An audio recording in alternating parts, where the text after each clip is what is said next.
Hey everyone, this is my third attempt at doing this devotion, and the first two times my camera decided to shut off halfway through, so hopefully this one will be fine.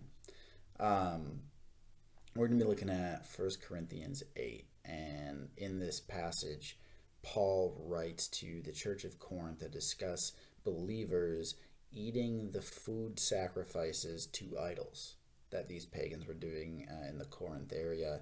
And he talks to them about what they're doing and why they need to be careful with it. And what you see if you read First Corinthians 8 through or First Corinthians 8 1 through 13, you see that Paul kind of is not necessarily saying this is a flat out sin, but rather it's a warning to be cautious and careful about what they're doing. And he gives kind of a few different reasons of why, but first let's start with understanding what's happening. And oftentimes, people of that era would give up a food offering to their god or their idols, like in the case of the people of Corinth. And the Jews did this too. They would offer up food to God as the sacrifice, and priests were allowed to eat some of this, a portion of this, but not just regular Jewish people. And so you wouldn't see them kind of walking around just snatching up food on these altars or these sacrifices. That wouldn't be okay. But in the case of what's going on in Corinth, Paul recognizes that pagans or pagan idols aren't real gods. They're not sinning against a god. This god doesn't exist. It's nothing. But he says that you still need to be careful about doing this because of the impact it can have on a brother or sister or someone around you. And he talks about how the weak minded, I guess would be a word, doesn't sound a very nice way of phrasing that, but those who aren't maybe as strong willed or have as solid of understanding of what it means to follow God, they might see that kind of behavior and think, why is a believer, a follower of Christ, eating from an idol or taking from an idol? And in that behavior, that can cause someone else to stumble.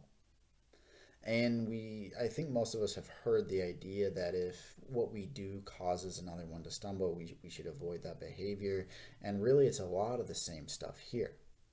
We need to be aware of how what we're doing impacts the people around us. And Paul's saying, yeah, it's not technically a sin to do this action, but it really wouldn't be loving towards your brothers or sisters around you, or even people who did the sacrifice themselves. And as people, we're always trying to find and see where the line is, right? What is permissible? What's allowed? What can I do? But the way Paul writes this makes it seem like it's really not about necessarily the line, what's okay, what's not okay.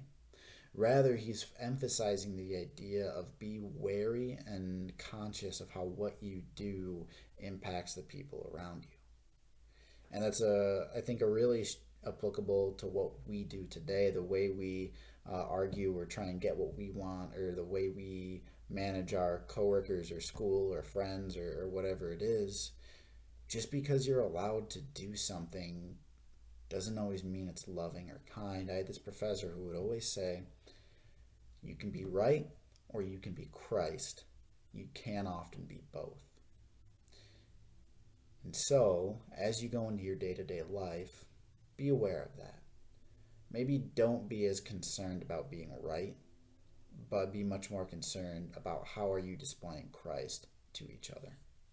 Thanks.